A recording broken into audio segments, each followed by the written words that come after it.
आज हम अध्याय 6 प्रथम स्कंद के अध्याय 6 की विवेचना करेंगे और अध्याय 6 का शीर्षक है नारद और व्यासदेव का संवाद। तो जैसे कि इस अध्याय में कुल 38 श्लोक है और इसकी व्याख्या इस तरह से कि वेद व्यास द्वारा नारद के जीवन का विवरण पूछना 1 से 4, 5 से 19 में नारद को भगवान का साक्षात्कार, फिर 20 से 27 में भगवान का नारद मुनि को आदेश और 28 से 33 में नारद की भक्ति में पूर्ण निपुणता और उसके बाद जो है नारद का निष्कर्ष और प्रस्थान। तो श्लोक संख्या 1।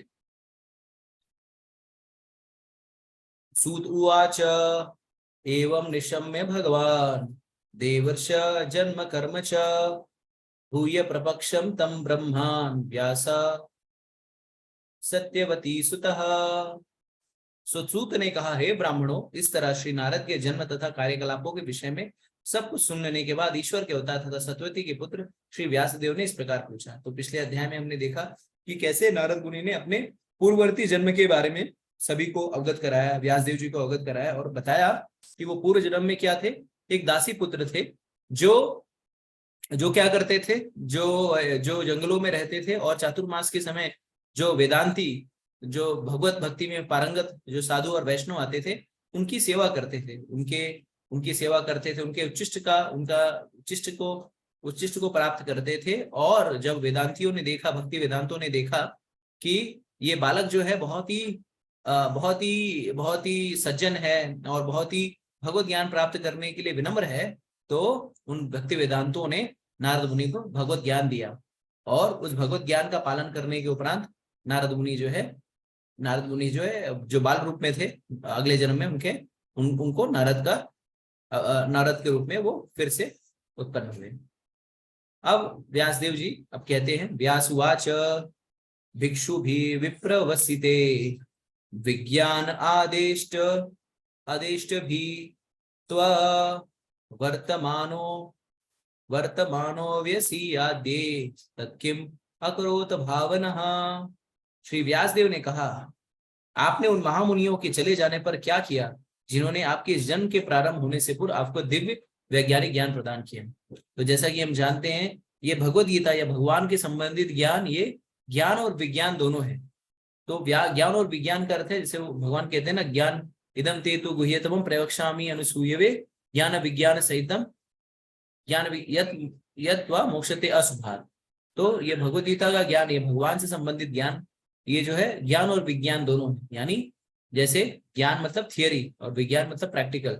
तो ये ज्ञान हम सुनने के बाद इसे अपने जीवन में उतार सकते हैं।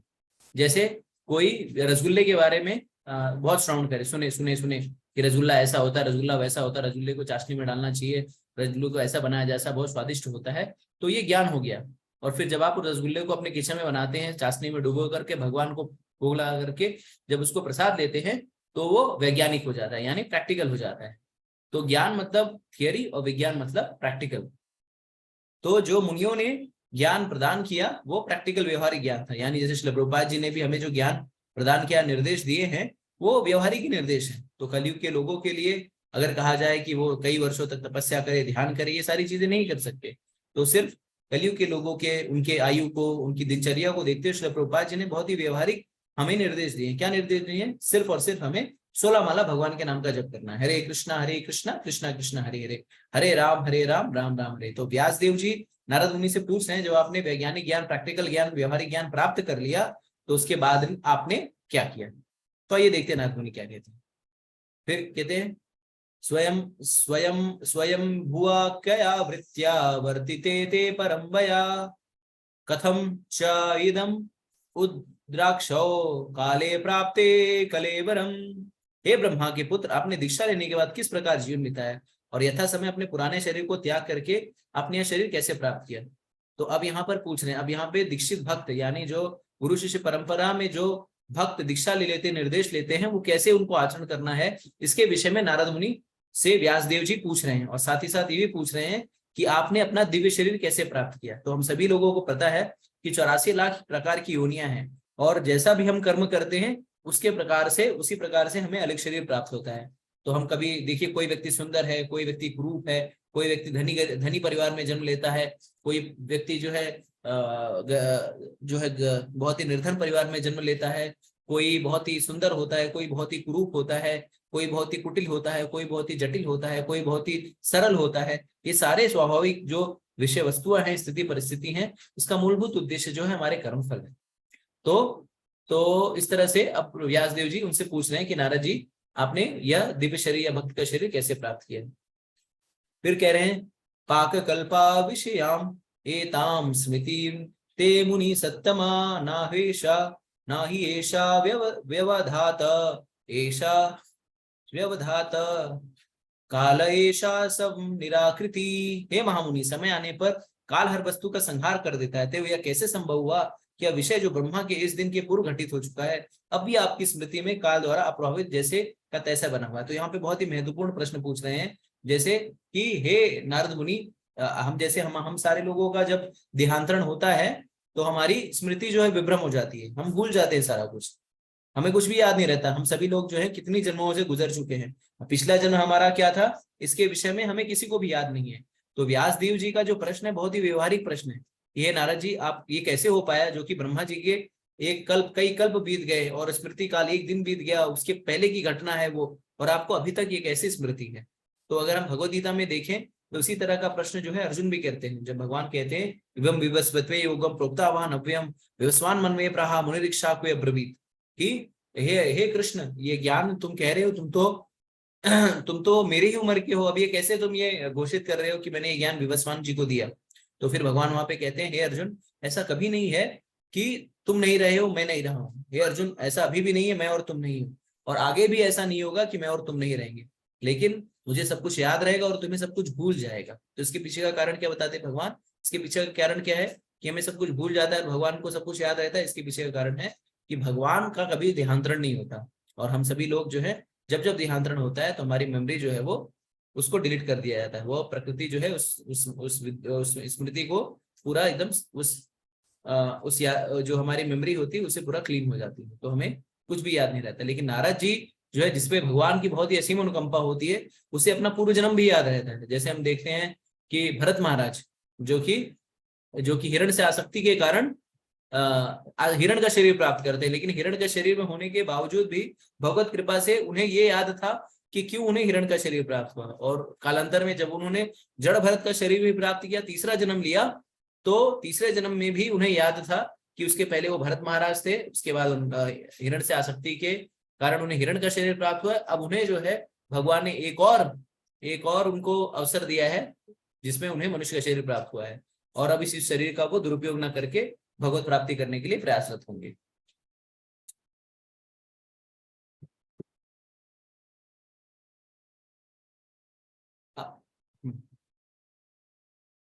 अब नारद जी उत्तर दे रहे हैं। नारद वाच भिक्षु भी विप्रवासीते विज्ञाना आदेष्टाभिर्ममा वर्तमानाव्यसीयादे तते तत् आकर्षम।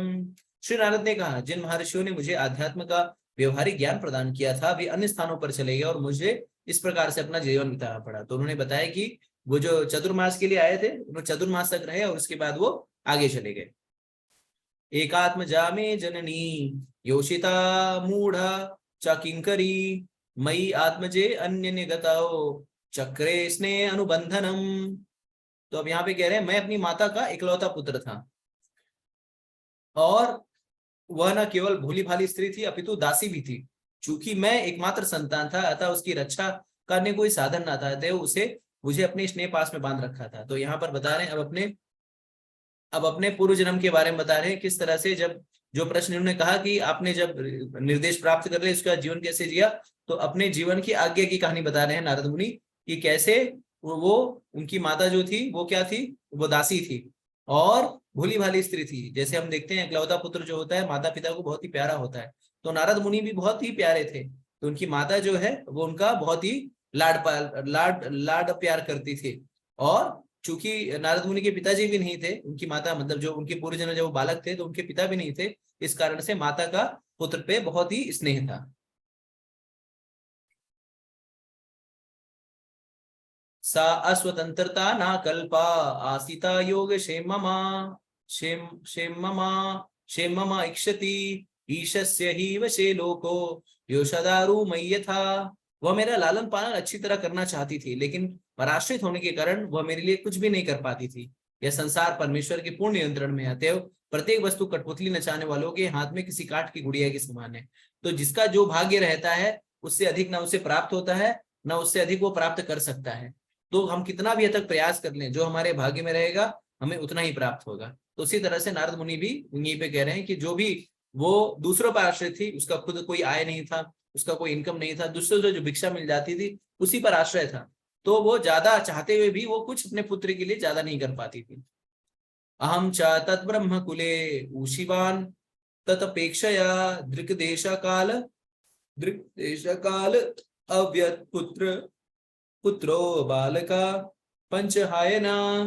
जब मैं केवल 5 वर्ष का बालक था तो एक ब्राह्मण की पाठशाला में रहता था। मैं अपनी माता के स्नेह पर आश्रित था और मुझे विभिन्न क्षेत्र का कोई अनुभव नहीं था। वो बता रहे हैं किस तरह से वो, चूंकि पिता नहीं थे, तो जैसे बालक, सामान्य बालक अपनी माता पर आश्रित रहता है, उसी तरह से नारद मुनि भी अपनी माता पर पूर्ण रूप से आश्रित हुआ करते थे। तो बहुत सामान्य ही स्थिति है, जैसे हम सभी लोग जब बाल्यकाल में अपनी माता के ऊपर आश्रित होते हैं, उसी तरह से नारद मुनि भी अपनी माता के ऊपर आश्रित हैं। एकदा निर्गता गेहा दुहिंतम निशिगाम पथि सर्प अदश्यता पदा स्पृष्टा कृपणाम काल चोदितः। एक बार जब मेरी माँ बेचारी रात्रि के समय गाय धोने जा रही थी, तो परम काल के प्रेत एक सर्प ने मेरी माता के पांव में डस लिया। अब देखिए, एक बालक जो कि पूर्ण रूप से सीधा साधा है, नारद मुनि का जो पूर्व जन्म था उसमें एक बालक थे, बहुत ही सीधे और साला मितभाषी थे, काम जितनी जितनी उनकी बोलने जितना उनकी आवश्यकता होती उतना ही बोलते थे, बहुत ही विनम्र थे, और माता और माता के ऊपर पूर्ण रूप से आश्रित थे, जो कि दासी थी। और अब ये दासी पुत्र और इकलौता पुत्र होने के कारण माता के ऊपर पूर्ण रूप से आश्रित थे। लेकिन काल जो है, काल किसी के लिए रुकता नहीं है, और समय कब किसे कब अपने ग्राह में ले ले ये कोई नहीं जानता। और इसी तरह से ये जो दुख का अंबार है वो अब नारद मुनि के ऊपर टूटने वाला था। तो एक बार जब उनकी माता गाय धोने जा रही थी, तो क्या किया, सर्प रूपी काल के रूप में जो सर्प जो है, जो कि काल के रूप में आया, उसने क्या किया, माता जी को डस लिया। और जब सांप ने डस लिया तो तदा तद अहम ईशस्य भक्तानां शम अभिपत्सता अनुग्रहम मन्यमानाः प्रतिष्ठां दिशमुत्तराम। तो मैंने इसे भगवान की विशेष कृपा मानी, क्योंकि अपने भक्तों का भला चाहने वाले हैं, और इस प्रकार सोचता हुआ मैं उत्तर की ओर चल पड़ा। तो जब उनकी माता का देहांत हो गया, तो नारद मुनि जो समय बालक के रूप में थे, उन्होंने क्या सोचा, ये भगवान का अनुग्रह है। तो हमें समझना होगा, जब हमारी कभी भी स्थिति परिस्थिति विपरीत होती है, तो ये नहीं सोचना चाहिए कि भगवान हमें दुख देने के लिए दे रहे हैं। भगवान जो है हम पर एक विशेष कृपा कर रहे हैं, हमें अवसर दे रहे हैं। जैसे श्रील प्रभुपाद जी के जीवन को देखते हैं, तो श्रील प्रभुपाद जी अपने जीवन में बहुत ही प्रयास किया, उन्होंने बहुत ही प्रयास किया। उनके गुरु महाराज ने उनको निर्देश दिया था कि आप जो है इस भक्ति के आंदोलन को, भगवद गीता को क्या करिए, पाश्चात्य देशों में ले जाइए, वहां पर इसका प्रचार प्रसार करिए। लेकिन श्रील प्रभुपाद जी यही सोचते थे कि मैं व्यापार अच्छे से कर लूं, और क्या कहते हैं, अच्छे से बड़ा बिजनेस बना लूं, उसके बाद मैं भक्ति और प्रचार प्रसार करूंगा। लेकिन क्या होता था, कुछ समय तक उनकी सारी व्यवसाय सब कुछ ठीक चलता था, उनकी फार्मेसी वगैरह सब ठीक चलती थी, लेकिन कभी ना कभी कुछ घटना हो जाती थी, कभी चोरी हो जाती थी, कभी आग लग जाती थी, कभी उसे नौकरी को निकाल दिया जाता, इत्यादि इत्यादि घटनाएं होने लगती थी। और तो उनकी पत्नी भी जो है उनका साथ नहीं देती थी। तो जब जब उनके जीवन में विपरीत परिस्थिति आती थी, वो एक ही श्लोक को याद करते थे। क्या याद करते थे, तत् अनुग्रहामि हरश्च धनम शनय। तो भगवान कहते हैं कि जिसके ऊपर मैं विशेष अनुग्रह करता हूँ, उसकी जो प्रिय वस्तु है उसका मैं हरण कर लेता हूँ। क्यों? क्योंकि भगवान चाहते हैं कि उनका भक्त जो है उनके ऊपर पूर्ण रूप से आश्रित रहे। उसका कोई, जब तक हम सोचते हैं ना कि मेरा कोई दूसरा भी सहारा हो, तब तक हम पूर्ण रूप से कृष्ण पर आश्रित नहीं होते। एक छोटी सी कथा मैं यहाँ पे बोल देता हूँ। तो एक बार भगवान जाते हैं, भगवान नारद मुनि के साथ जाते हैं ऐसे भ्रमण करने के लिए। और जब वो जाते रहते हैं तो एक बड़ा सा विशाल का, रात्रि का समय होता है, 8, साढ़े 8, 9 बजे का, और फिर एक विशाल का एक भवन रहता है, उस भवन में जाते हैं और वहां पर दरवाजा खटखटाते हैं। और तो वहां पर जो गृह स्वामी वो बाहर आते हैं, बोलते हैं आप लोग कौन है? तो बोलते हैं हम लोग यहाँ पे पथिक हैं और हमें बहुत जोर की भूख लगी है, और अगर आप हमें कुछ खाने के लिए देते तो आपका बहुत अनुग्रह होता। तो जो गृह स्वामी होता है, नारद मुनि और भगवान कृष्ण को वो दुत्कारता है, बोलता है अरे तुम आगे भिखारी, रात के समय कोई भीख मांगता है क्या रात के समय, भागो यहाँ से, और उनको भगा देता है। फिर उसके बाद कुछ देर वो आगे चलते हैं और वहां पे एक कुटिया होती है, कुटिया जीर्ण शीर्ण कुटिया होती है, और वो भगवान के अनन्य भक्त की होती है, जो निरंतर भगवान का चिंतन करते रहता है। तो भगवान उसके बाद उसके घर पे पहुंचते हैं, नारद मुनि और भगवान। तो वो कहते हैं कि हम लोग पथिक हैं और रात्रि में रात्रि हो गई है, थोड़ी रात होने वाली है, तो हमें भूख लगी है, अगर आप कुछ खाने के लिए दे दीजिए। तो वो जो गृहस्थ होते हैं वो उनकी पत्नी होती है, और वो लोग बहुत ही अनुग्रहित हो जाते हैं कि देखिए कोई अतिथि आया हमारे घर पे, तो उनको अच्छे से पानी देते हैं, बैठने के लिए आसन देते हैं, बैठाते हैं, और उनको कहते हैं कि आप आपकी क्या सेवा करूं। तो उन्होंने कहा कि जैसा कि मैंने कहा, मुझे कुछ खाने के लिए दे दिए। तो कहते हैं कि महोदय, ऐसा है कि हमारे पास खाने के लिए अन्न कुछ नहीं है, लेकिन हमारे पास ये गाय है, और ये गाय जो है इसकी ये महिमा है कि कभी भी दूध दे देती है। तो इसी के इसके ऊपर ही हम लोग, ये इसकी कृपा से जो हमारा जीवन चल रहा है, बाकी तो हम भगवान के ऊपर पूर्ण रूप से आश्रित है ही नहीं। तो भगवान जाती है माता और दूध ला करके नारद मुनि और कृष्ण को देती है, दोनों लोग पीते हैं और उसके बाद विदा लेते हैं। और जैसे वो विदा लेकर के बाहर निकलते हैं, भगवान क्या करते हैं, भगवान अपनी योग शक्ति से उसकी गाय को गायब कर देते हैं, वो जो गृहस्थ होते हैं। तो नारद मुनि को बहुत ही विचित्र लगता है, बोलते हैं भगवान को, अरे भगवान आप कैसी लीला करते हैं, आपकी लीला तो अपरंपार है। वो जो धनी व्यक्ति था, उसने आपको दुत्कार के भगा दिया, तो मुझे बहुत क्रोध आया, मैंने सोचा इसको श्राप दे दूं, लेकिन मैंने कुछ नहीं बोला क्योंकि आप साथ में थे। लेकिन मुझे क्रोध तो बहुत आया, और आपने उसको कुछ भी नहीं बोला, कोई श्राप नहीं दिया, उसका कोई अनित नहीं किया। लेकिन ये आपका भक्त है, और ये आपको इसको बैठाया, पानी पिलाया, दूध पिलाया, इसने आपका आदर सम्मान किया, और ये जो गाय था इसी के ऊपर ये आश्रित था, इसका जीविकोपार्जन होता था, और आपने उसकी गाय ही गायब कर दी। तो भगवान मुस्कुराते हुए कहते हैं, नारद, मैं एक्चुअली वास्तव में मैंने इसकी गायब गायब करके इसके ऊपर अनुग्रह किया। तो उन्हें कहा कैसे भगवान, समझ नहीं आया। तो बोले कि ये मेरा अनन्य भक्त है, लेकिन ये गाय जो है इसके मुझ पर पूर्ण रूप से आश्रित होने में बाधक थी। ये अभी तक ये सोच रहा था कि इस गाय की वजह से इसका भरण पोषण हो रहा है, तो इसलिए ये मेरे ऊपर पूर्ण रूप से आश्रित हो जाए, इसके लिए मैं इसकी गाय को गायब कर दिया, जिससे ये अनन्य रूप से मेरी भक्ति और मेरी शरणागति में आ जाए। तो इसी तरह से भगवान हमारे जीवन में कोई ऐसी बड़ी उथल पुथल करते हैं, कोई ऐसे बड़ा घटना दुर्घटना होती है, तो उसे हमें भगवान का अनुग्रह समझना चाहिए। हमें ये समझना चाहिए कि भगवान चाहते हैं कि हम उनके और सन्निकट जाएं, भक्ति में और तीव्रता लाएं, और नाम जप और अच्छे से करें, तन मन धन से भगवान की सेवा में लगे। हरे कृष्णा कृष्णा कृष्णा हरे हरे, हरे राम राम राम हरे हरे। ठीक है, तो इसी तरह से नारद मुनि ने इस घटना को, जिसमें उनकी माँ को सांप ने डस लिया, उनकी मृत्यु हो गई, इसको अनुग्रह समझा और उत्तर की ओर चल पड़े।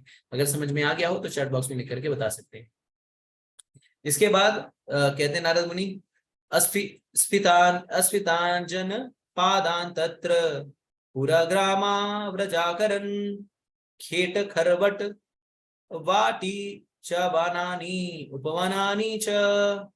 प्रस्थान करने के बाद मैं अनेक समृद्ध जनपदों, नगरों, गांवों, पशु क्षेत्रों, खानों, खेतों, घटियों, घाटियों, पुष्प वाटिकाओं, पौधशालाओं तथा प्राकृतिक जंगलों से होकर गुजरा।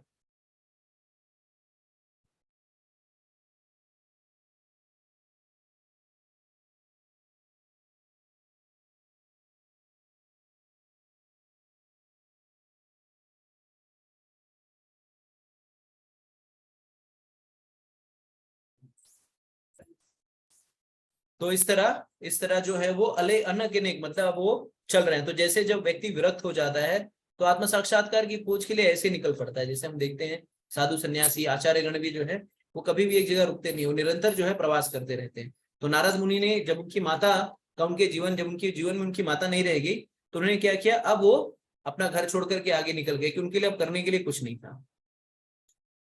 चित्र धातु विचित्राद्रीम इव भग्ना भुजाद्रुमान् जलाशयं शिवजलान् नलिनी सुरसेवितः चित्रस्वैने पथा रथे विभ्रमता भ्रमाश्रिया। मैं सोने, चांदी तथा तांबे जैसे विविध खनिजों के आगारों से परिपूर्ण पर्वतों तथा सुंदर कमलों से पूर्ण जलाशयों से युक्त भूभागों को पार करता रहा, जो स्वर्ग के वासियों के उपयुक्त था, और मदान भौरों तथा चहचहाते पक्षियों से सुशोभित था। तो नारद मुनि जो है ऐसे भी खंडहर, मरुत, जंगल, झाड़ी इत्यादि से भी गुजरे, और कहां से भी गुजरे, ऐसे ऐसे स्थितियों से भी गुजरे जो कि बहुत सुंदर भूभाग थे, मतलब जहां पर जलाशय थे, चांदी की खान, सोने की खान, बहुत खनिज, सुंदर सुंदर पर्वत, उपवन इत्यादि से भी होकर के वो चलते गए। नलवेणु शरातम्या पुचा कीचक गुहाहिरम एक एवा अतियातो अहम आद्रक्षम विपिनम महात घोरम प्रतिभयाकरम व्यालौलुक शिवाजिरम। तब मैं अनेक जंगलों में से होकर अकेला गया, जो नरकटों, बांसों, सर्पतों, कुशों, अपतृणों तथा गुहरों से परिपूर्ण थे और जिन्हें अकेले निकल पाना कठिन था। मैंने अत्यंत सघन, अंधकारपूर्ण तथा अत्यधिक भयावने जंगल देखे जो सर्प, उल्लुओं तथा सियारों की क्रीड़ा स्थली बने हुए थे। मतलब ये जंगल से भी होते हुए गुजर रहे हैं, जहां पर जानवर, पशु पक्षी इत्यादि भी बहुतियात में है।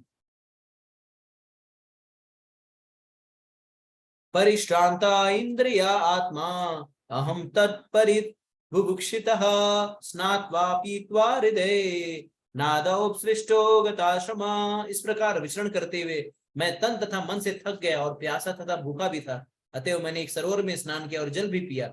जल स्तर से मेरी थकान जाती रही। तो इस तरह से चलते चलते चलते चलते नारद मुनि थक गए। हम लोग भी देखते हैं कि अगर हम चलना, आजकल तो लोग चलते ही नहीं है, आज लोग बैठे रहते हैं। पहले के लोग देखिए, पहले ज्यादा लोगों को तोंद नहीं हुआ करती थी क्योंकि लोग खेतों में काम करते थे, अत्यधिक श्रम करते थे। अब दो लोग लैपटॉप पे बैठ के कुटर कुटर कुटर कुटर करते हैं, उंगली को चलाते हैं, तो उंगलियां जो है पतली हो गई और तोंद जो है बाहर आ गई है। तो अब लोगों को चलाया नहीं जाता, अब सब लोग जो है शरीर को आराम देते हैं, इसलिए शरीर जो है वो रोगों का आगार हो गया है। अब हम पसीने एसी घर में नहीं, अब चल चल चल के, पैदल चल के या वॉकिंग करके पसीना नहीं बहाते। अब हम एसी कमरों में जाते हैं, वहां पर धन दे करके 10-10 हजार 20-20 हजार रुपया दे करके वहां पर पसीना, एसी वाले जो है जिम्नेजियम में जो है अपना पसीना बहाते हैं। आप सोचिए, इसको कलयुग बोलेंगे ना। अरे पसीना बहाना है तो गार्डनिंग कर लो, थोड़ा बाहर घूम लो, थोड़ा बोझा उठा लो। लेकिन अगर बोझा उठाने के लिए कहा जाएगा 40 किलो चावल उठा लो, तो पोक मारेंगे। लेकिन डंबल्स उठाएंगे वो लोग, खूब एकदम डंबल्स उठाएंगे, उधर पसीना खूब पाएंगे। तो ये जो है इस तरह से चीजें जो है घटित हो रही है। आगे बढ़ते हैं हम लोग। तस्मिन् निर्मना जुए अरण्ये पीपला उपस्थे आश्रितः आत्मना आत्मनम आत्मास्थानम यथाश्रुतम अचिंतयम। उसके पश्चात उस वीरान जंगल में एक पीपल वृक्ष की छाया में बैठकर मैं अपनी बुद्धि से अपने अंतःकरण में स्थित परमात्मा का वैसे ही ध्यान करने लगा जिस प्रकार की मैंने मुक्तात्माओं से सीखा था। तो मुक्तात्माओं ने उनको क्या बताया था? ध्यान के विषय में बताया था। तो ध्यान, अगर ध्यान यहाँ पर नारद मुनि कर रहे हैं, इसका अर्थ क्या है? ये घटना कब की है? ये घटना सतयुग की हो सकती है। क्यों? तृतीय ध्यायतो विष्णु त्रेता यज्ञ तो मख है द्वापरे परिचारे कलो तदवृत्ति कीर्तनाथ। तो ये जो घटना थी किसी भी सतयुग में, सतयुग की घटना है, क्योंकि मुनियों ने उनको क्या बताया था? ध्यान करने के बारे में सिखाया था। तो सतयुग में जो आत्म साक्षात्कार की विधि है वो क्या है? सतयुग में आत्म साक्षात्कार की विधि है ध्यान करना। तो आप त्रेता युग में आत्म साक्षात्कार की विधि क्या है? यज्ञ करना। द्वापर युग में आत्म साक्षात्कार की विधि क्या है? परिचार्य, आरती पूजा करना। और कलयुग में, जिस युग में हम लोग हैं, इस युग में भगवत साक्षात्कार, भगवत प्राप्ति या भगवान को प्रसन्न, भगवान को शरणागति करने का जो तरीका है वह उनके पवित्र नामों का जप। हरे कृष्णा कृष्णा कृष्णा हरे हरे, हरे राम राम राम हरे हरे। तो ध्यायता चरणाम भोजम भाव निर्जत चेतसः औत कंठ्या अश्रुकाला अक्षरिधि आसिता में शनय हरि। जो ही मैंने अपने मन को दिव्य प्रेम में लगाकर भगवान के चरण कमलों का ध्यान करने लगा, मेरे नेत्रों से अश्रु बहने लगे और भगवान कृष्ण बिना विलंब के मेरे हृदय कमल में प्रकट हो गए। तो यहाँ पर देखिए, भगवान के शुद्ध भक्त करने का जो है एक वानगी यहाँ पर पेश करने नारद मुनि। जब नारद मुनि पूर्ण रूप से कृष्ण भावना भावित हो गए तो उन्हें अष्ट सात्विक विकार के लक्षण प्रदर्शित हुए। तो इसी तरह से जब कोई भक्त पूर्ण रूप से शुद्ध नाम भगवान का जप करता है तो उसको अष्ट सात्विक विकार प्रकट हो जाते हैं। आंखों से अश्रु होने लगते हैं, रोंगटे खड़े हो जाते हैं, शरीर में कंपन होने लगता है, मुंह से झाग निकलने लगता है। इस तरह से जो है अष्ट सात्विक विकार जो है परम का एकदम परिपूर्ण स्तर है।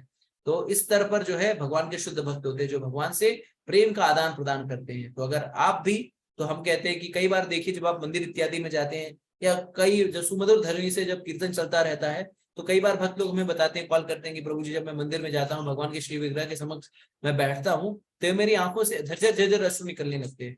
तो ये इसका क्या अर्थ है? इसका ये अर्थ है कि भगवान का जो प्रेम है, इसका अर्थ है भगवान का जो प्रेम है हमारे सबके हृदय में जो है वो स्थापित है। वो प्रेम जो है किसी कारण से ढक गया है।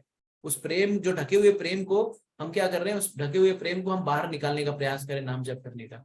तो जब पूर्ण रूप से हमारा जो प्रेम है बाहर आ जाता है, तब भगवान का आत्म साक्षात जो है स्वाभाविक रूप से होता है। तो इसका अर्थ है कि देखिए, जब हम भगवान को देखते हैं, भगवान का कीर्तन सुनते हैं, आंसू निकल रहे हैं, रोंगटे खड़े हो जा रहे हैं, इसका अर्थ है कि भगवान, प्रभुपाद जी कहते थे कि सब जीवों के हृदय में कृष्ण प्रेम क्या है? वो सुप्त अवस्था में, वो ऐसी जैसे अग्नि, जैसे जो बुझी हुई आग जो दिखती है अंदर से धधकती रहती है, और उसको क्या करना होता है? उसको हमें थोड़ा सा हवा देना होता है, और थोड़ी सी हवा देते हैं तो फिर से वो आग भभक उठती है। तो उसी तरह से कृष्ण भावनामृत, कृष्ण के प्रति प्रेम और भक्ति सबके हृदय में, हमें क्या करना है, उसको हवा देना है, उसको भक्ति में लगाना है, उसको नाम जप करने के लगाना है। हरे कृष्णा कृष्णा कृष्णा हरे हरे, हरे राम राम राम हरे हरे। तो जब हम नाम जप करने में लगते हैं, लगाते हैं लोगों को, तो उससे क्या होता है, वो भगवान के प्रति उनका सुप्त प्रेम जो है वो बाहर प्रकट हो जाता है। और इस तरह से देखिए ये पुष्टि हो गई इसकी, इस तरह से भगवत साक्षात्कार हो जाता है। इसके बाद आते हैं हम श्लोक संख्या 17 पे। तो भगवान व्यास देव जी कह रहे, नारद जी कह रहे, प्रेमा अति भर निर्भिन्ना पुलक अंगा अति निवृत्त आनंदा संप्लवे लीनो न अपश्यम उभयम मुने। हे व्यासदेव, उस समय प्रसन्नता की अनुभूति होने के कारण मेरे शरीर का अंग प्रत्यंग पुलकित हो उठा। आनंद के सागर में निमग्न होने के कारण मैं अपने आप को और भगवान को भी न देख सका। तो यहाँ पर ये जो स्थिति होती है, जब व्यक्ति पूर्ण रूप से कृष्ण भावना भावित हो जाता है, पूर्ण रूप से भगवान के कृष्ण में ओम एकदम क्या भाव विभोर हो जाता है, और इस स्थिति में अंग प्रत्यंग जो है पुलकित हो जाता है। तो भगवान जो है, हम भौतिक चीजों में जो आनंद लेते हैं वो क्या होता है, वो क्षणिक होता है, निरंतर आनंद हमें नहीं प्राप्त होता। जैसे भगवत गीता में भगवान कहते हैं, ये ही संसृज्ञा होगा दुख एन एवते आदि अंते न कौन्तेय न तेषु रमते बुधा। तो जो बुद्धिमान व्यक्ति है वो इंद्रिय से जनित सुख में, जो इंद्रिय से जनित सुख में वो रमता नहीं है। क्यों? क्योंकि इंद्रिय से जनित सुख है वो बहुत ही अल्पकाल के लिए होता है। अगर किसी को चिन्मय आनंद की प्राप्ति करनी है, पूर्ण रूप से कृष्ण का आनंद, पूर्ण रूप से आनंद से युक्त होना है, तो उसे भक्ति में लगना होगा। जब हम कीर्तन करते हैं भगवान के समक्ष, जब हम नृत्य करते हैं और हरिनाम के मध्य में जब हम धूप के सराबोर हो जाते हैं, तो हम अपने आप को ही भूल जाते हैं कि हम कौन हैं। देखिए आप लोग कभी शादियों में जाइए, तो जब हम शादी में जाते हैं तो हरदम दूसरे को देखते रहते हैं, फलाने ने कौन साड़ी पहनी, अच्छा शर्मा जी ने यही कुर्ता पहना है, हर शादी में यही कुर्ता पहनते हैं, इनके पास एक ही कुर्ता है। अच्छा वो भाभी जो है एक ही टाइप की साड़ी पहन के आती है, या एक ही जो है वो उनका जो हार है वो चेंज ही नहीं होता, वही एक ही हार है उनके पास लगता है। तो इस तरह से हम क्या करते हैं, एक दूसरे को देखते हैं, अरे यही जूता पहन के आते हैं, इनके पास कोई जूता ही नहीं है। अच्छा ये जो है ना, ये बहुत पानीपुरी बहुत खाते हैं, तो हम क्या करते हैं, एक दूसरे को देखते रहते हैं कि कौन क्या कर रहा है, कौन कौन सी गाड़ी से आया। अच्छा इनके पास तो ये फॉर्च्यूनर गाड़ी थी नहीं, लगता है कि दिखा रहे के लिए पड़ोसी का लेके आए हैं। अच्छा ऐसा है। तो हम वहां पे जाकर के एक दूसरे को देखते रहते हैं कि इसके अंदर क्या कमी है, कौन क्या कर रहा है। लेकिन आप कभी सत्संग में बैठिए, जब यहाँ पे हरी चर्चा हो रही है, भागवत कथा हो रही है, जब आप उधर बैठते हैं ना, तो आपका जो ध्यान है कभी इधर उधर नहीं भटकता, आप सिर्फ उस कथा को सुनते रहते हैं, और कथा को सुनते सुनते आप भूल भी जाते हैं कि आप कहाँ पे बैठे हैं।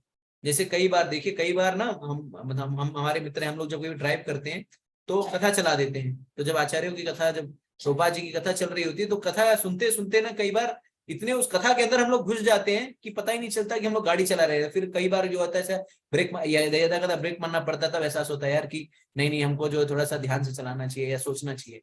तो इस तरह से भगवान की कथाओं में आदमी निमग्न हो जाता है। जो रसिक भक्त होते हैं, जो भगवान की भक्ति में सराबोर होते हैं, उन्हें कथा में आनंद होता है। बाकी समय तो देखते रहते हैं, अब अरे यार 9 बज गया, इतना लेट कर दिया, प्रसाद कब मिलेगा, अरे हमको घर पे जाना है, हमको ये करना है, हमको वो करना है।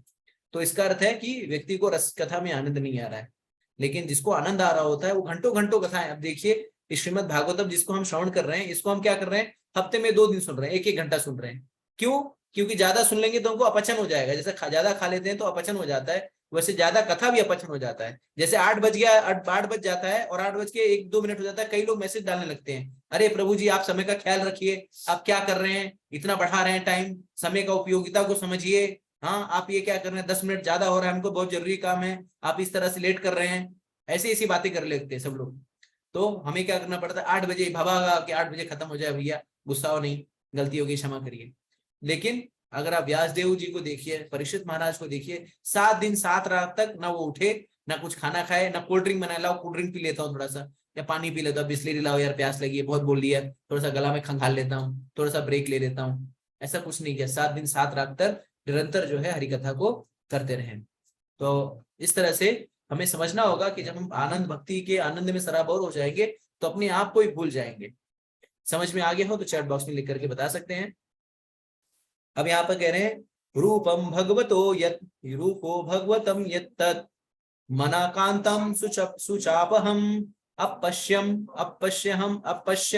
सहसा उतस्थे वैकल्या दुर्मना इवा। भगवान का दिव्य रूप जैसा कि वह है, मन की इच्छा को पूरा करता है और समस्त मानसिक संतापों को तुरंत दूर करने वाला है। अतः उस रूप के खो जाने पर मैं व्याकुल होकर उठ खड़ा हुआ, जैसे कि प्रायः अपने अभिष्ट के खो जाने पर होता है। तो यहाँ पर जब नारद मुनि ध्यान में इतने निमग्न हो गए कि भगवान का साक्षात्कार उनको होने लगा, भगवान का दर्शन होने लगा, और उस दर्शन में वो ओतप्रोत होने लगे, और फिर एकाएक भगवान जो है अदृश्य हो गए, निकल गए।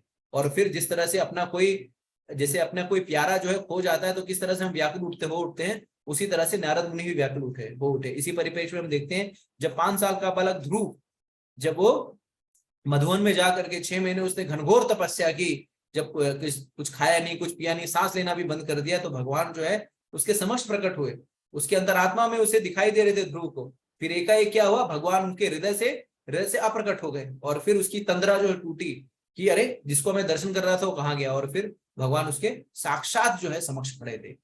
और फिर जब बालक ध्रुव ने देखा परम पुरुषोत्तम भगवान सामने खड़े, तो 5 साल का बालक क्या बोलेगा, उसको हाय हेलो चॉकलेट दो, इसके अलावा क्या क्या समझ में आएगा। तो भगवान ने क्या किया, ध्रुव को अपने शंख से स्पर्श किया, तो ब्रह्म स्पर्श होने के कारण ध्रुव जो है वो श्लोकों से भगवान की वंदना करने लगा। तो हम देखते हैं आगे नारद मुनि के साथ क्या होता है। दिग्दक्षु तत् अहम भूया प्राणिधाया मनोरिधि वीक्षमाणा अपि नापश्यम अभितृप्ता इव आतुरः। मैंने भगवान के उस दिव्य रूप को पुनः देखना चाहा, लेकिन अपने हृदय में एकाग्र होकर उस रूप का दर्शन करने के सारे प्रयासों के बावजूद मैं उन्हें फिर से ना देख सका। इस प्रकार असंतुष्ट होने पर मैं अत्यधिक संतप्त हो उठा। तो भगवान ने क्या किया, अपनी झलकी को दिखाया। तो कई बार देखिए, भगवान की झलकी को हम देखते हैं, भगवान हमें रियलाइजेशन, जैसे हम कहते नहीं, भगवान पढ़ने से समझ नहीं आते, भगवान दान से समझ में नहीं आएंगे, भगवान ज्ञान से नहीं समझ में आएंगे, भगवान कर्म से नहीं समझ में आएंगे, भगवान दिल से समझ में आएंगे। तो भगवान जो है वो हमारे हृदय में प्रकट होते हैं। इसमें प्रकट होते हैं हमारे हृदय में। तो हमारे हृदय में प्रकट होकर के हमें साक्षात्कार देते हैं, और साक्षात्कार का दिव्य ज्ञान हृदय प्रकाशित हो। तो भगवत साक्षात्कार कब होगा, भगवत साक्षात्कार तब होगा जब हम निरंतर जो है भगवान की भक्ति में और भगवान के नाम जप में लगे रहेंगे। हरे कृष्णा कृष्णा कृष्णा हरे हरे, हरे राम राम राम हरे हरे। अब यहाँ पे एवं यतंततम विजने माम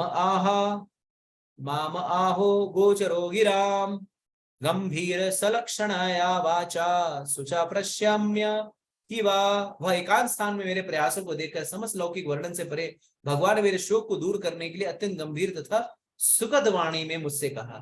तो अब भगवान ने जब नारद मुनि के अथक प्रयास को देखा, निरंतरता को देखा, तो भगवान ने उनके प्रयास को देखा, उनकी निरंतरता को देखा, तब उन्होंने कहा। तो यहाँ पर हमें 2 चीज को ध्यान रखना चाहिए। भगवान प्रसन्न होते हैं हमारे प्रयासों को देखकर, हमारी निरंतरता और प्रयास। तो 2 चीज आप लोग भक्ति में सदैव याद रखिएगा। भगवद गीता से लेकर अभी तक या किसी भी चीज में सफलता प्राप्त करनी हो, चाहे भक्ति, चाहे व्यवसाय, चाहे नौकरी, किसी भी चीज में सफलता प्राप्त करने के लिए 2 विषय वस्तु नितांत ही आवश्यक है। एक है निरंतरता और दूसरा है प्रयास। तो अगर आप देखें, जैसे भागवतम में कहा गया, सा वही पुंसा परो धर्मा यथोर भक्ति अजोक्षजे अहितु की अप्रतिहता ये आत्मा सुप्रसिद्ध थी। अनमोटिवेटेड एंड अनइंटरप्टेड, यानी बिना अकारण निरंतर प्रयास और बिना किसी रुके टुके।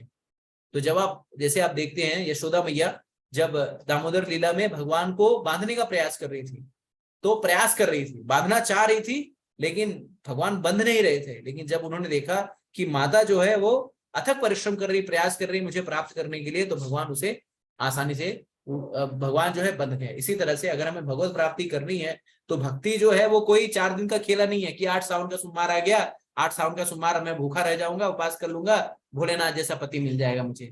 तो 8 सावन का सोमवार करने से, भूखा रहने से भगवान नहीं प्राप्त होंगे। आपको आजीवन जो है वो भगवान के नाम का जप करना पड़ेगा। हरे कृष्णा कृष्णा कृष्णा हरे हरे, हरे राम राम राम हरे। तो 4 दिन का उपास कर लूं, 4 इतवार कर लूं, 13 ये कर लूं, 14 कर लूं, ये कर्मकांड है, इससे आपको भौतिक लाभ हो सकता है। लेकिन भगवत प्राप्ति करने के लिए आपको day in and day out निरंतर सततम कीर्तन। भगवान ने नहीं कहते कि 4 दिन कीर्तन तो माम ये जना परिपास थे तेषाम नित्य विक्ता नाम, जो 4 दिन करेगा मैं उसको भगवान के धाम ले जाऊंगा, मेरे धाम को, है नहीं। सततम कीर्तयन्तो माम यतन्तश्च दृढ़ावता नमस्यन्तश्च माम भक्त्या नित्य युक्तोपासते। तो भगवान का जो भक्त है सततम कीर्तयन्तुम, 8 सोमवार कीर्तयन्तुम नहीं, या 16 सोमवार या 24 सोमवार, सततम कीर्तयन्तुम, निरंतर। ठीक है, तो हमें भगवान की भक्ति निरंतर रूप से करनी चाहिए, निरंतर नाम का जप करना चाहिए, और हमारे जीवन का उद्देश्य होना चाहिए कि कृष्ण को कभी ना भूले और कृष्ण को सदैव याद रखें। अब यहाँ पर भगवान कह रहे हैं, भगवान ने कहा हंता अस्मिन् जन्मानि भवान माम दृष्टुम इह अर्हति अविपक्क कषायाणाम दुर्दशम अहम कुयोगिनाम। भगवान ने कहा हे नारद, मुझे खेद है कि तुम इस जीवन काल में अब मुझे नहीं देख सकोगे। जिनकी सेवा अपूर्ण है और जो समस्त भौतिक कलमश से पूर्ण रूप से मुक्त नहीं है, वो मुश्किल से मुझे देख पाते हैं। तो भगवत साक्षात्कार कब होता है? भगवत साक्षात्कार कब होता है? जब व्यक्ति पूर्ण रूप से कलमश से मुक्त हो। तो जब हम भौतिक कलमश से मुक्त होंगे तभी जो है हम भगवत साक्षात्कार कर पाएंगे। और तो और जब हम पूर्ण रूप से भगवान पर शरणागत होंगे, आश्रित होंगे। जैसे भगवान कहते हैं ना कि ये यथा माम प्रपद्यन्ते हम स्थैव भजामि। तो अगर आप पूर्ण रूप से भगवान पर समर्पित हैं और पूर्ण रूप से भगवान पर आश्रित हैं और किसी प्रकार के भौतिक संदूषण से मुक्त हैं, तभी जो है आपको भगवत साक्षात्कार हो सकता है। अगर हमारे अंदर थोड़ी भी भौतिक इच्छा, आकांक्षाएं हैं, कामनाएं हैं, भगवान के ऊपर पूर्ण रूप से शरणागति नहीं है, तो ये बहुत ही कठिन है। सकृत्य दर्शितम रूपम एतत् कामया तेन घा मत्कामा शनकय साधु सर्वामुंजिता हर्षयान। हे निष्पाप पुरुष, तुमने मुझे केवल एक बार देखा है और मेरी तुम्हारे प्रति इच्छा को उत्कट बनाने के लिए है, क्योंकि तुम जितना ही अधिक मेरे लिए लालायित रहोगे उतना ही तुम समस्त भौतिक इच्छाओं से मुक्त होगे। तो भगवान क्या करते हैं? हमें रियलाइजेशन देखते हैं, भगवान हमें साक्षात्कार देखते हैं। हमारे जीवन में कोई थोड़ी थोड़ी समय पे हमें कुछ ना कुछ ऐसे अनुभव होते हैं जो हमें ये अनुभव हमें कराते हैं कि भगवान हमारे साथ में है, या भगवान हमारा हेल्प कर रहे हैं, भगवान हमारा सहयोग कर रहे हैं। तो अनुभव क्यों होते हैं? ये अनुभव इसलिए होते हैं, इस अनुभवों के द्वारा भगवान हमें अपने पास बुलाने के लिए लालायित करते हैं कि हम और तीव्रता से भगवान के, हम और तीव्रता से क्या करें? हम और तीव्रता से भगवान की भक्ति में लगे।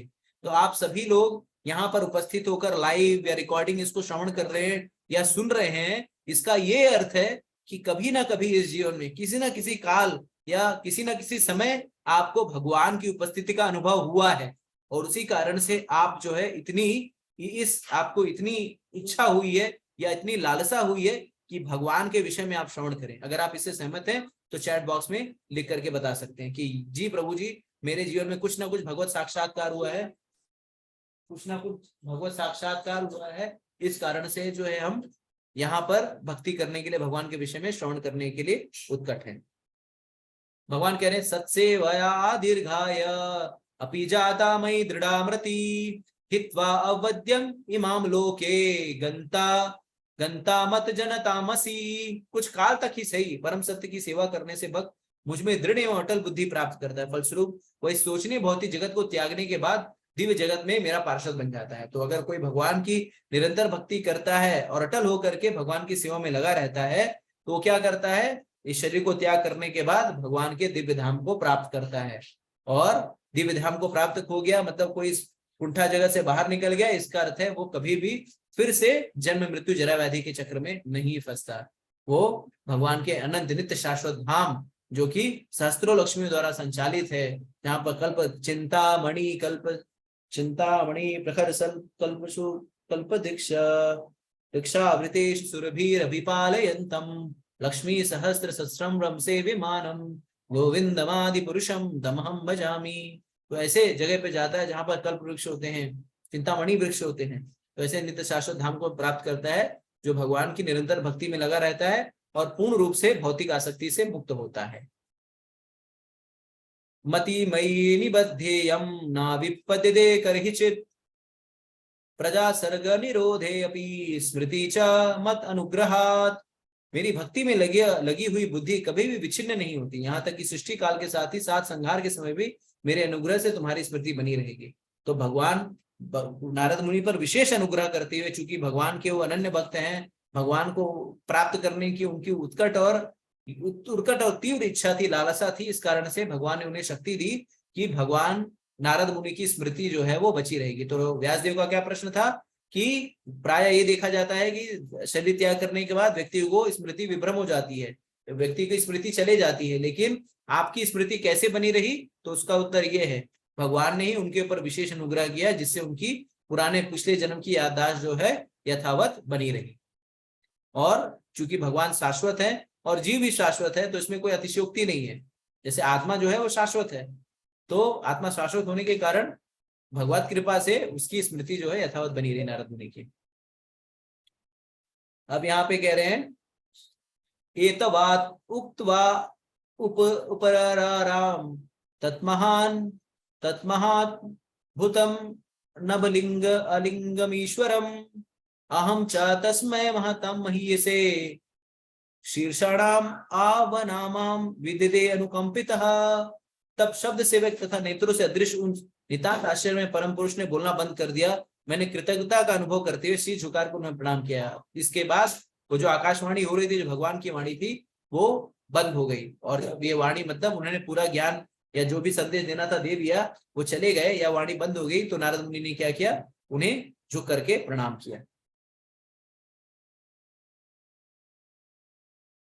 नाम ही अनंतस्य हत्रप पठन पठन गुह्यामि भद्राणि कृतानि च स्मरं गाम पर्यटनम तुष्टमना गता स्पृहा कालम प्रतीक्षम विमदा विमत्सरा। इस प्रकार भौतिक जगत के समस्त औपचारिकताओं की उपेक्षा करते हुए मैं बारंबार भगवान के पवित्र नाम तथा यश का कीर्तन करने लगा। भगवान के दिव्य लीलाओं का ऐसा कीर्तन है, स्मरण कल्याणकारी होता है। इस तरह मैं पूर्ण रूप से संतुष्ट, विनम्र तथा ईर्ष्या द्वेष रहित होकर सारी पृथ्वी पर विचरण करने लगा। तो यहाँ पर भगवान कह रहे, नारद मुनि कह रहे हैं, नारद मुनि जो बालक के रूप में जब उनको संदेश दिया गया, उसके बाद वो भगवान का निरंतर पवित्र नाम और यश का कीर्तन करने लगे। तो नारद मुनि जो है कीर्तन वो सदैव हरे कृष्णा कृष्णा कृष्णा हरे हरे, हरे राम राम राम हरे हरे, और भगवत भक्ति का, कृष्ण भक्ति का प्रचार प्रसार करने लगे। तो जो व्यक्ति पूर्ण रूप से भगवान की कृपा पर अनुग्रहित हो जाता है, भगवान की हेतु की कृपा कर रहती है जिसके ऊपर, वो व्यक्ति जो है भगवान का नाम लेता है, भगवान का प्रचार प्रसार करता है, और भगवान का जो प्रचार प्रसार करता है भगवान के विषय में, वो भगवान को बहुत ही प्रिय होता है। भगवद गीता के आखिर में भगवान कहते हैं कि जो व्यक्ति मेरे इस दिव्य ज्ञान को लोगों में प्रचार प्रसार करता है, दूसरे लोगों को बताता है, ऐसा व्यक्ति, ऐसे व्यक्ति से ना मुझे कोई प्रिय है ना कोई होगा। तो आप लोग को भी अगर भगवान का प्रिय बनना है तो आप लोगों को भी क्या करना पड़ेगा? जो भी ज्ञान आप प्राप्त कर रहे हैं यहाँ पर इस 1 घंटे 2 घंटे के सत्र में प्रति सप्ताह, इसके विषय में और लोगों को भी बताइए कि आप जो है भगवद गीता को पढ़िए, भगवान के नाम का जप करिए, श्रीमद् भागवतम का अध्ययन करिए, श्रवण करिए, और विशेष रूप से भगवान के नाम जप करने में लगिए। हरे कृष्णा कृष्णा कृष्णा हरे हरे, हरे राम राम राम हरे हरे। तो इस तरह से जब हम खुद भी जप करेंगे, दूसरों को जप करने में लगाएंगे, प्रचार प्रसार के कार्य में लगेंगे, तो भी हम नारद मुनि की तरह हम भी भगवान के प्रिय बन जाएंगे। अब यहाँ पे भगवान कहते हैं, एवं कृष्ण मते ब्रह्मन् नासक्तस्य अमल आत्मनः काला प्रादुर्भूत काले ताड़ित चौदामिनी यथा। अरे हे ब्राह्मण व्यासदेव, इस तरह मैंने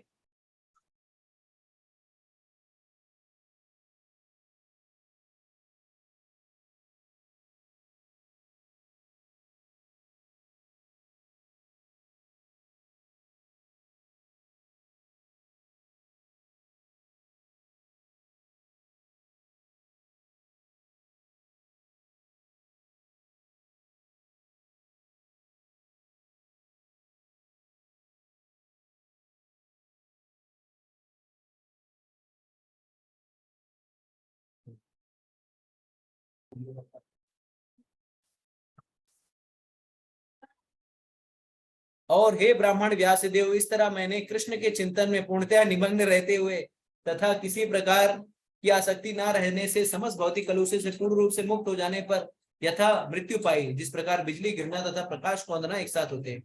एवं कृष्णमते ब्रह्मन् नासक्तस्य आत्मनः काल प्रादुर्भूत काले ताड़ित सौदामिनी यथा। और हे ब्राह्मण व्यासदेव, इस तरह मैंने कृष्ण के चिंतन में पूर्णतः निमग्न रहते हुए तथा किसी प्रकार की आसक्ति न रहने से समस्त भौतिक कलुष से पूर्ण रूप से मुक्त हो जाने पर यथा समय मृत्यु पाई, जिस प्रकार बिजली गिरना तथा प्रकाश कौंदना एक साथ होता है। तो इस तरह से पूर्ण रूप से भगवान का कीर्तन स्मरण करते हुए अब उन्होंने, नारद मुनि ने शरीर त्याग कर दिया। प्रायुज्यमाने मयिताम शुद्धम भागवतीम तनुम आरब्ध कर्म निर्माणो न्यातपद पांच भौतिकः। भगवान के पार्षद के लिए उपयुक्त दिव्य शरीर प्राप्त कर कर मैंने 5 भौतिक तत्वों से बनी शरीर को त्याग दिया और इस तरह कर्म के सारे अर्जित फल समाप्त हो गए। तो इस तरह से भगवान का स्मरण किया उन्होंने। अंत काले च मामेमो स्मरणा मुक्त कलेवरम या प्रयाति समद्भावम याति नास्ति संशय। तो इस तरह से वो भगवान की भक्ति में पूर्ण तरह से आश्रित हो गए, भगवान के स्मरण करते हुए शरीर त्याग किया। इस कारण से वो क्या किए, भगवान के धाम को, भगवान के धाम जाकर के वो दिव्य शरीर को प्राप्त हो गए। कल्प अन्ते इदमादाय शयने अंभि उदन्वतः शीशायिशो अनुप्राणम विवशम अंत हम विभो। कल्प के अंत में जब भगवान नारायण प्रलय के जल में लेट गए तब ब्रह्मा जी समस्त सृष्टिकारी तत्व सहित उनके भीतर प्रवेश करने लगे और उनके श्वास से मैं भी उनके भीतर चला गया। तो जब कल्प का अंत हो गया तो नारद मुनि सभी ब्रह्मा सारी जीवों के साथ भगवान के शरीर में प्रविष्ट हो गए। तो जो भी जीव है वो सब जो कल्पंत हो जाता है तो भगवान के शरीर में प्रवेश कर लेते हैं, प्रवेश हो जाता है। सहस्त्र युगा पर्यंतम उत्थाया इदम शिक्षितः मारीचि मित्र मिश्रा ऋषियो प्राणेभ्य अहम जागिरे। 4 लाख इकाई नहीं से हजार 10,000 लाख 10 लाख करोड़ 10 करोड़ अरब 4 अरब 32 करोड़ सौर वर्षों के बाद जब भगवान की इच्छा से ब्रह्मा पुनः सृष्टि करने के लिए जागे तो मरीच, अंगिरा, अत्रि आदि सारे ऋषि भगवान के दिव्य शरीर से उत्पन्न हुए और उन्हीं के साथ मैं भी प्रकट हुआ। तो जब भगवान ब्रह्मा जी ने पुनः सृष्टि की उत्पत्ति की 4 करोड़ 32 लाख सौर वर्षों के बाद जब ब्रह्मा जी ने पुनः सृष्टि की तो नारद मुनि जो है, जो उस समय दिव्य शरीर को प्राप्त किए थे, अब वो पुनः प्रकट हो रहे हैं।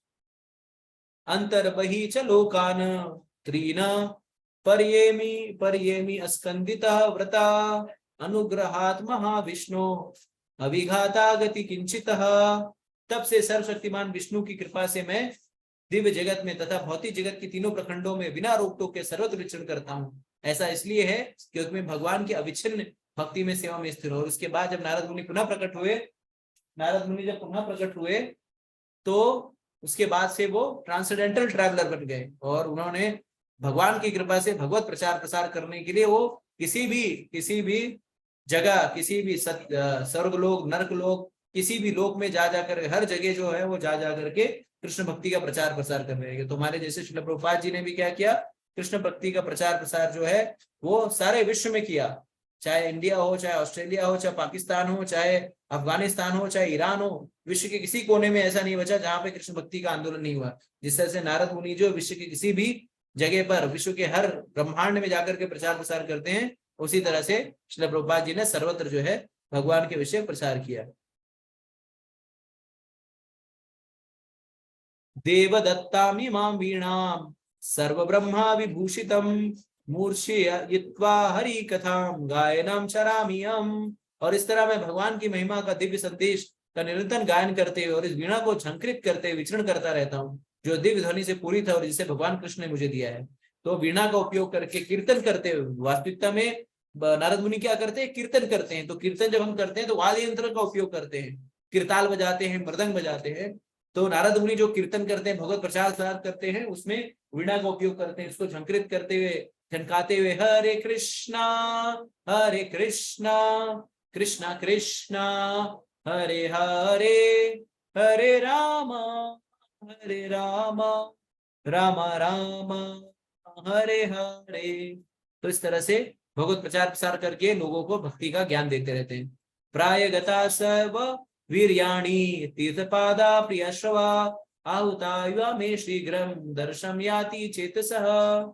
प्रायगता सर्व वीर्याणि, जो ही मैं भगवान श्री कृष्ण की सुमधुर महिमा की पवित्र लीलाओं का कीर्तन करना प्रारंभ करता हूँ, त्यों ही मेरे हृदय स्थल में प्रकट हो जाते हैं, मानो उन्होंने मुझको बुलाया। तो जो ही भगवान की लीलाओं का गुणगान करते हैं, भगवान उनके हृदय में प्रकट हो जाते हैं। तो नारद मुनि से भगवान से एक बार पूछते हैं कि भगवान आप कहाँ पे वास करते हो? तो भगवान कहते हैं नामे वसति वैकुंठे योगिनाम हृदेषु वा यद् गायन्ति मद्भक्ता तत्तिष्ठामि नारद। तो अगर भक्त जो है अकेले जहां पर भगवान के विषय में गायन होता है, भगवान वहां पर उपस्थित रहते हैं, भगवान वहां पे रहते हैं। तो अगर भगवान का भक्त भगवान का एकांत में गायन कर रहा है, कीर्तन कर रहा है, हरे कृष्णा कृष्णा कृष्णा हरे हरे, हरे राम राम राम हरे, तो भगवान वहां पे उपस्थित है। हम लोग इस लैपटॉप के माध्यम से, इस टीवी के माध्यम से, इस मोबाइल के माध्यम से भगवान का गुणगान कर रहे हैं। तो इस लैपटॉप में, इस टीवी में और इस मोबाइल में भी भगवान जो है iPad, iPhone, Samsung, Nokia, LG और जो भी रेडमी, सब जगह जो है भगवान अभी उपस्थित है। एतथि आतुर चित्तानां मातस्पर्श इक्षया मुहुः भव सिंधु पल्व दृष्टा हरिचर्य अनुवर्णनम। यहाँ मेरा निजी अनुभव है कि जो लोग विषय वस्तुओं से संपर्क की इच्छा रखने के कारण सदैव चिंताग्रस्त रहते हैं, वे भगवान के दिव्य लीलाओं के निरंतर कीर्तन रूपी सर्वाधिक उपयुक्त नौका पर चढ़कर अज्ञान रूपी सागर को पार कर सकते हैं। तो यह भगवान निराज जी का अनुभव है कि जो सदैव चिंताग्रस्त रहते हैं, हम सारे लोग चिंताग्रस्त हैं, तो हमें क्या करना चाहिए? चिंता से मुक्त होने के लिए भगवान के दिव्य लीलाओं का निरंतर कीर्तन करना चाहिए, यानी भगवान के विषय में हमें निरंतर श्रवण करना चाहिए, श्रवण करना चाहिए, अध्ययन करना चाहिए और विशेष रूप से उनके नाम का जप करना चाहिए। हरे कृष्णा कृष्णा कृष्णा हरे हरे, हरे राम राम राम हरे हरे। तो इस तरह से जब हम भगवान के नाम का कीर्तन करते हैं, नाम जप करते हैं, तो हम अज्ञान रूपी सागर को पार कर, हमारा सब दुख कष्ट दर्द पीड़ा जो है सब हर उठता है, मुक्त हो जाते हैं। तो हमें भौतिक कलमश और कलेश से अगर निकलना है बाहर, तो हमें भगवान की भक्ति में रत हो जाना होगा, भगवान का नाम जप करना होगा। यम आदि भी योग पथे कामलोभा हता मुहुः मुकुंद सेवाए यद्यत् तथा आत्मा शम्यति। यह सत्य है कि योग पद्धति के द्वारा इंद्रियों को वश में करने का अभ्यास से मनुष्य को काम तथा लोक की चिंताओं से राहत मिल जाएगी, किंतु इससे आत्मा को संतोष प्राप्त नहीं होगा, क्योंकि यह संतोष भगवान की भक्ति में सेवा से ही प्राप्त हो सकता है। तो अगर आप चाहें कि आप सोचे योग करके, अष्टांग योग करके या कर्म करके मैं लोगों की, दूसरों की सेवा करके या ज्ञान का अनुशीलन करके मैं भगवान को प्राप्त कर पाऊं या संतुष्टि हो पाए, तो ऐसा नहीं होगा, क्योंकि शारीरिक स्तर पर किया गया कार्य कोई भी लाभ नहीं देता। हमें क्या करना है? आत्मा के स्तर पर कार्य करना पड़ेगा। तो आत्मा के स्तर पर आनंद की अनुभूति करने के लिए आपको भगवान की भक्ति में सेवा में लगना पड़ेगा। तो भक्ति में सेवा में लगने का अर्थ क्या है? आंखों से भगवान के स्वरूप को देखना है, कानों से भगवान के विषय में सुनना है, मुख से भगवान को अर्पित प्रसाद को ग्रहण करना है, पैरों से भगवान के धाम को जाना है, हाथों से भगवान के मंदिर का मार्जन करना है और सम्यक रूप से भगवान की तन मन धन से भगवान की सेवा में लगना है और विशेष रूप से कलयुग में भगवान के नाम का जप करना है और जो भी कुछ करना है भगवान को अर्पित करना है। तो जब आप सम्यक रूप से कृष्ण में हो जाएंगे, कृष्ण भावना भावित हो जाएंगे, तो जो है आप जो है सारे भौतिक कल्मशों से, सारी इच्छाओं से मुक्त होकर के संतोष या परमानंद को प्राप्त कर पाएंगे। सर्वं तदिदम् आख्यातं यत पृष्ठो अहम त्वया नघा जन्म कर्म रहस्यम में भवता चात्मतोषणम। हे व्यासदेव, तुम समस्त पापों से मुक्त हो। इस तरह जैसा तुमने पूछा उसी के अनुसार मैंने अपना जन्म तथा आत्म साक्षात्कार के लिए किए गए कर्मों की व्याख्या की है। यह तुम्हारे आत्म संतोष के लिए भी लाभप्रद है। तो भक्त और भक्तों के भगवान और भगवान के भक्तों के जीवन को सुनने से हमें लाभ प्राप्त होता है। तो भगवान की लीलाओं से हमें क्या प्राप्त होती है? शक्ति प्राप्त होती है। और भगवान के भक्तों के जीवन लीला या जीवनी को पढ़ करके, सुन करके हमें ये समझ में आता है हमें किस तरह से भगवान की भक्ति में लगना है। तो भगवान के भक्त हमें बताते हैं कि विपरीत से विपरीत परिस्थितियों में भी, ऐश्वर्य से ऐश्वर्यशाली परिस्थितियों में भी, जघन्य से जघन्य स्थिति में भी और जैसी किसी स्थिति में किस तरह से हम पूर्ण रूप से कृष्ण भावना भावित रहें। तो ये उदाहरण हमें कहाँ से प्राप्त होते हैं? शास्त्रों से प्राप्त होते हैं, भगवान के भक्त की लीलाओं से प्राप्त होते हैं। तो श्रीमद् भागवतम जो है भगवान और उनके भक्त की लीलाओं का सम्यक रूप से समन्वय है, जिसमें हम ये देख सकते हैं, जिसमें हमें भगवान की लीलाओं के बारे में व्याख्या की गई है और ये भी बताया गया है किस तरह से भगवान के भक्तों ने भगवान के ऊपर पूर्ण रूप से आश्रित होकर के भगवत पद को प्राप्त किया। तो इसलिए हम सभी को क्या करना चाहिए? इस सबके लाभ के लिए ये जो संकलित की गई व्यासदेव द्वारा ये श्रीमद् भागवतम है, इसका हमें नियमित रूप से श्रवण करना चाहिए, अध्ययन करना चाहिए। सूत उवाच एवं संभाष्य भगवान नारदा वासवीसुतम् आमंत्र वीणाम रणयम ययो यादृक्ष मुनि। सूत गोस्वामी ने कहा, इस प्रकार व्यासदेव को संबोधित करके नारद मुनि ने उससे विदा ली और अपनी वीणा को झंकृत करते हुए अपनी उन्मुक्त इच्छा के अनुसार विचरण करने के लिए चले गए। और इस प्रकार से नारद मुनि ने व्यास जी को समझाया कि किस क्यों तुम्हारा व्यथा है, इसलिए तुम चिंतित हो, और अपने जन्म पूर्व जन्म के बारे में बताया, वर्तमान जन्म के बारे में बताया। अब वहां से वो निवृत्त हो गए। तो जैसे कि शुरुआत में हमने देखा कि सुखदेव गोस्वामी क्या करते थे, एक जगह उतनी देर नहीं रुकते थे, जितनी देर दूध गाय दुही जाती थी उतनी ही देर वो रुकते थे। उसी तरह से नारद मुनि भी जो है वो कहीं भी ज्यादा देर तक नहीं रुकते, वो प्रचार प्रसार करते हैं और वहां से आगे निकल जाते हैं। अहो देवर्षि धन्यम अयम यत्कीर्ति शंखवर धन्वन गायन्माद्यन इदम तंत्रया रम्याति यातुरम जगत। देवर्षि नारद धन्य है क्योंकि वे भगवान की लीलाओं का यशोगान करते हैं, और ऐसा करके वे स्वयं तो आनंद लूटते ही हैं, ब्रह्मांड के समस्त संतप्त जीवों को भी अभिप्रेरणा प्रदान करते हैं। तो यहाँ पर भगवान के भक्तों के बारे में बताया गया, किस तरह से भगवान के भक्त जो है धन्य है। तो भगवान के भक्त क्या करते हैं, भगवान के भक्त जो है भगवान की लीलाओं का गुणगान करते हैं, यशोगान करते हैं, और ऐसा करने से वो खुद ही आनंद लूटते हैं। जब भगवान भगवद गीता में मच्चित्ता मतगत प्राणा बोधयन्ता परस्परम कथयन्तश्च माम नित्यम तुष्यन्ति च रमन्ति च। तो भगवान के भक्त क्या हो जाते हैं, भगवान की कथाओं में ओत प्रोत हो जाते, तुष्यन्ति च रमन्ति च, उसमें रच बस जाते हैं। उसी तरह से नारद मुनि क्या करते हैं, नारद मुनि भगवान की लीलाओं का गुणगान करते हैं, यशगान करते हैं, और यशगान करते करते खुद उसका आनंद तो लूटते ही हैं। उनको आनंद आता है भगवान की लीलाओं का गुणगान करने के लिए, उसका बखान करने के लिए, और दूसरों को भी आनंद दे देते हैं। हम जैसे पापी जीवों का भी कल्याण होता है जब हम भगवान की लीलाओं का यशगान सुनते हैं, भगवान की लीलाओं का गुणगान सुनते हैं, और इस तरह से हम भी धन्य हो जाते हैं। और जो गुणगान करता है वो भी आनंद को प्राप्त करता है, और जो उसका श्रवण करता है उसको भी आनंद प्राप्त होता है। जैसे देखिए मैं क्या कर रहा हूँ, उन लीलाओं को बस पढ़ करके सुना रहा हूँ, मेरा कोई भी ज्ञान नहीं है, जो लिखा हुआ श्रील प्रभुपाद जी ने उसी को बस सुनाने का प्रयास कर रहा हूँ, लेकिन उसको सुनाते खुद ही आनंद आ रहा है, और आप लोग उसको सुन करके आनंद प्राप्त हो रहे हैं। तो ये भगवान की जो लीलाएं है, भगवान के जो गुणगान है, ये सर्व लाभप्रद है, ये सबको आनंद देने वाली है। तो हम सभी को क्या करना चाहिए, इस आनंद को हम खुद भी लूटे और दूसरों को भी आनंद लूटे में सहायक बने। तो हम सभी लोगों को चाहिए श्रीमद् भागवतम का अध्ययन करें, और इसको दूसरों को भी सुनाए, खुद भी सुने, और भगवान की भक्ति में रच बस जाएं, नाम जप करें, भगवान की सेवा में रत रहें, और भगवत प्रेम को प्राप्त करें। तो आप इसी तरह से मैं अपनी वाणी को यहाँ पे विराम देता हूँ। आप सभी से अनुरोध है कि तत्परता से, निरंतरता से भगवान की भक्ति में लगे रहें और भगवान का नाम जप करते रहें। हरे कृष्णा।